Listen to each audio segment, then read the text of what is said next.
Fondant cakes are such a challenge for a lot of people, and like most decorators start with making cream cakes and like pretty cream cakes, whipped cream, buttercream cakes, but they can't seem to figure out how to make a fondant cake. And they think to themselves like, fondant cakes are so tough to make, like they're kind of so difficult to get right, so maybe I'm just going to stick to making my cream cakes and just continue with that. So today I'm bringing you a video on 6 things you need to note as a beginner before even attempting fondant cakes that will make your life a lot easier. These are 6 things I wish someone told me, which would have made my fondant journey a lot easier, because I learned on YouTube, guys. Like I literally learned cake decorating on YouTube. Okay, so first thing you need to know, the first things first, like what is the difference between fondant and sugar paste? You see several people talk about, someone is talking about fondant, another person is talking about sugar paste.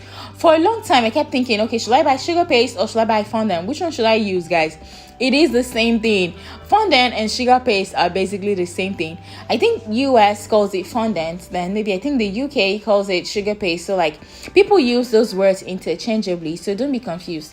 Fondant and sugar paste are the same thing. So today I'm here to help you with the things you need to know that will make your fondant journey a lot easier if you're looking to attempt to make fondant cakes, soon or anytime soon. Okay, so let's get started.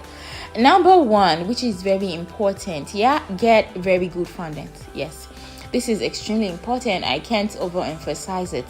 First things first, if you don't know how to make fondant and if you don't want to make it yourself and you want to buy, it's best for you to get a really good fondant. There are all sorts of brands out there. There are different kinds of fondant brands, and I don't know them because it depends on what part of the world you are living in or watching this video from. So try out different types. Like you can buy a different one today and a different one tomorrow, just to know which one works for you and suits you best.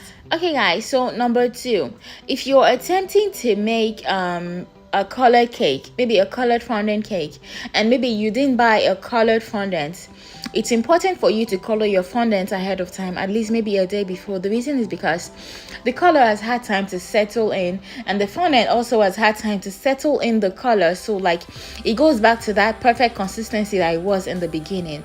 Coloring it immediately and using it immediately like kind of gives you like a skewed, it's not the consistency the makers wanted you to use it as, so it might pose a little difficulty. Okay, so number 3, guys, if you're coloring, use gel food coloring. Please never use liquid food coloring. The reason is because like it changes the consistency of your fondant. So this, remember I'm telling you about already made fondant. This is not even when you make your own fondant yourself that you're not sure if this is the right consistency or not.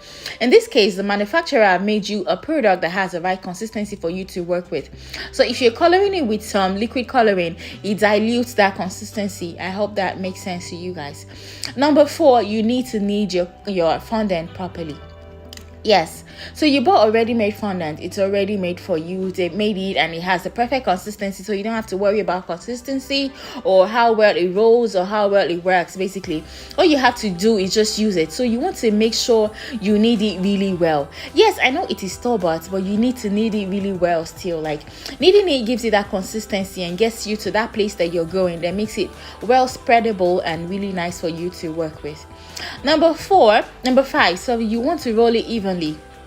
So after making sure you've kneaded your fondant really well, at least make sure you spend 5 minutes of your time kneading it and like putting your muscles into that fondant.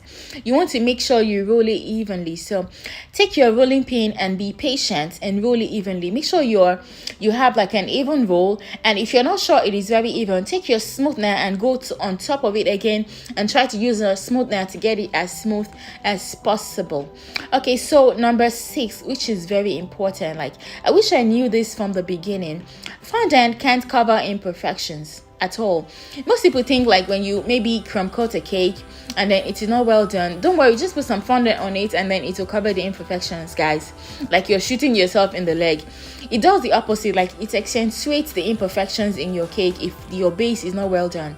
So you want to make sure like when you crumb coat your cake, before putting fondant on it, you have a perfect base, which is really nice for you to put fondant on, because any imperfections on there, fondant is just going to make it worse. So on your race to get the perfect fondant cakes. I hope I have helped you along and motivated you a little with these tips, because these tips would really help you.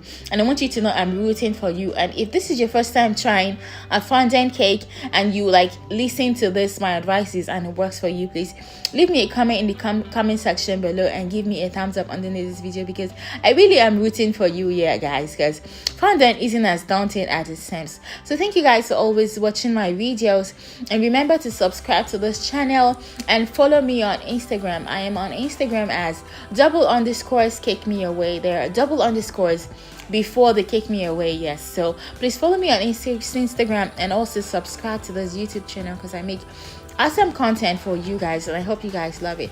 Thank you so much, and turn on the bell the bell notification, so that when I post something, you'll be notified I have a new video, so you can watch it. It might be useful to you.